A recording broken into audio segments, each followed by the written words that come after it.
सिराज की अगर बात की जाए, मोहम्मद सिराज, अल्लाह ताला जी। जिसको इज़्ज़त दे, मोहम्मद का जब नाम आ जाए और यकीनी तौर पर जिस तरह उसने बॉलिंग की, बहुत ही आउटस्टैंडिंग बॉलिंग की। यहाँ पर मॉडर्न दौर में, मॉडर्न क्रिकेट में एनालिस्ट का बड़ा अहम रोल होता है हुँ। और आज के मॉडर्न दौर में जो तैयारी करके आए, एनालिस्ट ने जो उनको प्लान दिया, जिस तरह का आपको पता है, आजकल की दौर में जो एनालिस्ट आपको 10 ओवर बता देता है, 10 ओवर ये कितने स्पेल से कहाँ से बॉलिंग करेगा, हुँ। किस तरह बॉल करनी है, ये चीज़ को आपको क्रेडिट देना पड़ेगा उनकी मैनेजमेंट को, उनको कप्तान को। एक मेरिट की टीम खिलाई और उन्होंने टीम सिलेक्शन सही किया जो वो जीते। ये तो ग्राउंड रियलिटी बनाती है और अपने मुल्क के लिए खेल लेते और जहाँ तक वो क्रिकेट को हाईजैक करते हैं उसमें कोई दो राय नहीं, उसमें दो राय है नहीं है, एक ही राय है। मगर पाकिस्तान क्रिकेट टीम की आप बात करेंगे, यहाँ पर लैकिंग डिसाइकिंग है। 2021 से लेकर 2023 तक आपने बाबर को कप्तान बनाया। बाबर बाय बर्थ कप्तान नहीं है, बाबर वर्ल्ड क्लास बैट्समैन है, क्वालिटी प्लेयर है,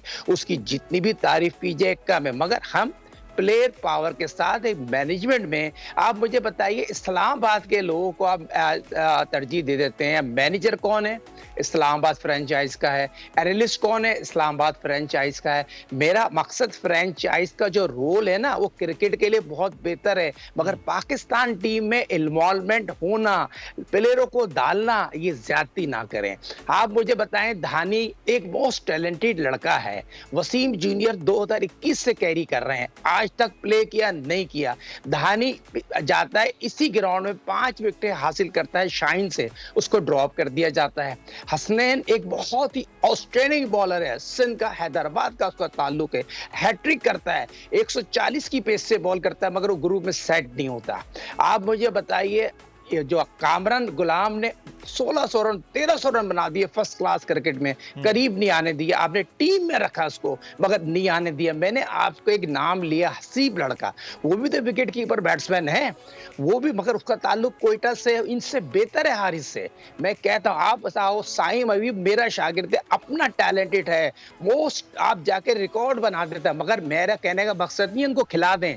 आपके लड़के सिर्फ 2020 पे फोकस करें, मैं 2020, मगर आपके पास मेरिट पे मैनेजर नहीं है, मेरिट पे कोच नहीं है, मेरिट पे टीम सेलेक्ट नहीं है, फिर आप वर्ल्ड कप खेलने जा रहे हैं, फिर आप तवक्को रख रहे हैं, आप पैनिक हो गए। कल मीटिंग हो रही है, जफर साहब ने मीटिंग कर ली, इंजी ने मीटिंग करनी, इन सीनियर प्लेयरों को, अबे सीनियर खिलाड़ी आपके पास मिसबा मौजूद हैं, हफीज मौजूद हैं, इस कोचिंग के फेवर में नहीं थे दोनों।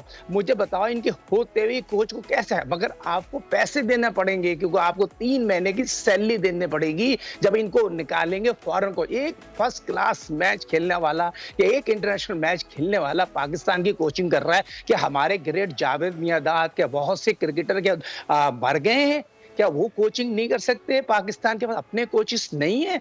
फिर वो कह देते हैं हमारे कोचेस जो है लॉबी बनाते हैं, फॉरेन कोच लॉबी नहीं बनाते। ये गोरा लॉबी नहीं है क्या? ये हुँ। गोरा लॉबी है। और दूसरी चीज मुदस्सिर भाई, बात ये हो रही है, आपको 3 के 4 चेंजिंग नजर आ रही है। पहले आप टीम अनाउंस कर देते हैं, कह देते हैं हमारे पास बैकअप है, 15 खिलाड़ी, हमें पता है क्या वर्ल्ड कप के होंगे, हमने भेज दिए। 28 तारीख तक आपका टाइम है। आज मेरे अपने जराए बता रहे थे टीम 12 बजे 1 बजे अनाउंस कर दी जाएगी, मगर रुक गए, पैनिक हो गए, इतना प्रेशर आ रहा है। जब बड़े बड़े लोगों के कहने पे आप सिफारिशों पर लड़के लेके आ जाएंगे, 2.5 साल बाद किसी को कमबैक करा दें, उसको मैच खिला दें, फिर आप वर्ल्ड कप की टीम में नहीं है। मजे की बात देखो यार, जाती है।